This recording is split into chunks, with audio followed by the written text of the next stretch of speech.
Packers general manager Brian Gutekunst did something brilliant, and I didn't see it at the beginning. It took me a little bit. I had to take a step back, understand the whole picture to realize that Brian Gutekunst knows what he is doing more than I do.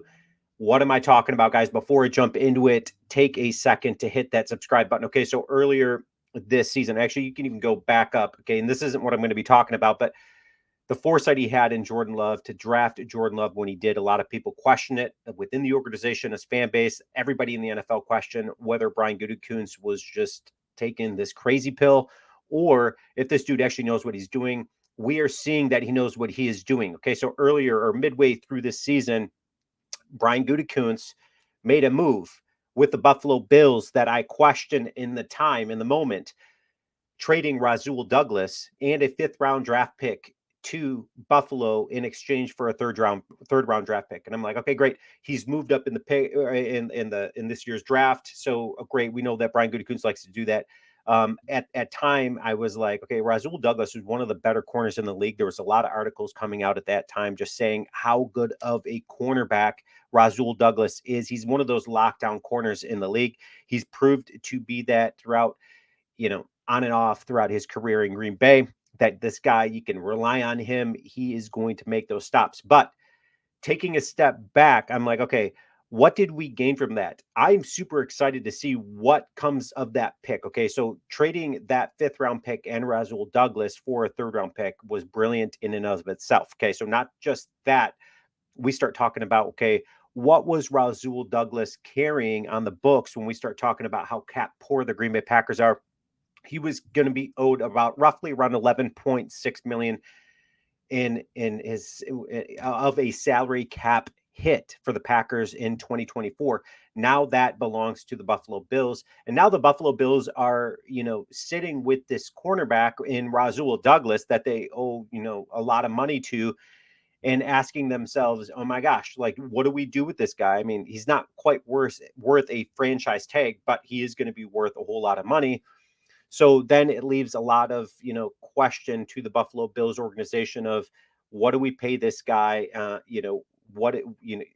Bottom line is he's going to cost a lot of money. Okay. So Brian Gutekunst had the foresight to be like, okay, this dude is going to cost us not just, roughly around $11.5 million in 2024. Let's get something for that. Okay. Let's offload that now, especially before we're going to have to re-up his contract and have to pay this guy who knows what. Okay, he's a good corner in the league, but again, when we start talking good corners in the league, okay, so by trading Rasul Douglas and with the injuries to Jair Alexander, I mean, the dude missed like 10 games a season with that suspension. We got to see what we had in Carrington Valentine. Okay, so that pick of Brian Gutekunst taking Carrington Valentine out of Kentucky was a brilliant move. He was one of my favorite draft picks this season when we start talking about good draft players that Brian Gutekunst, went out and grabbed. So by releasing and trading Rasul Douglas, we ended up seeing what we had in Carrington Valentine, which is a gem. Okay. What else has Brian Gutekunst done? Let's take a look at the most recent news on a cap restructure.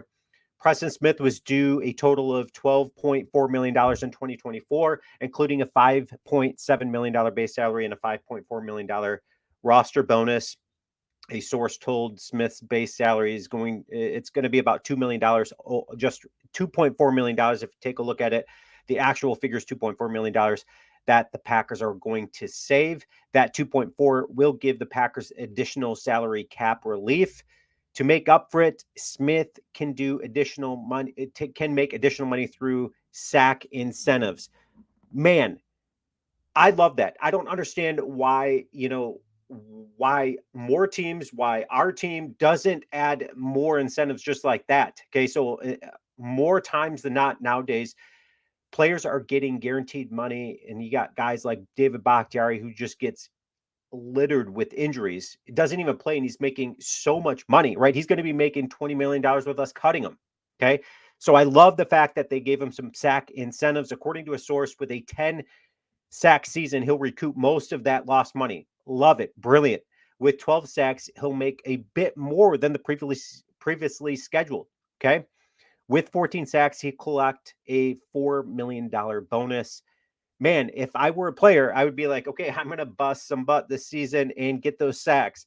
Smith hasn't reached 10 sacks since he had a dozen in year one with the Green Bay in 2019. However, he dropped into coverage 41 times last season. So we all know that. Okay. Joe Barry dropped Preston Smith into coverage way too much. Way too much. Okay. So uh, Preston Smith is going to be unleashed this season. That's going to be super exciting to see in of itself. And then the fact that this guy has some sack incentives. If it's me, when you start talking about how these players are making so many, millions of dollars, what's a few extra? A few extra, especially if somebody understands like they're not getting any younger and they start seeing that start adding up in their bank account.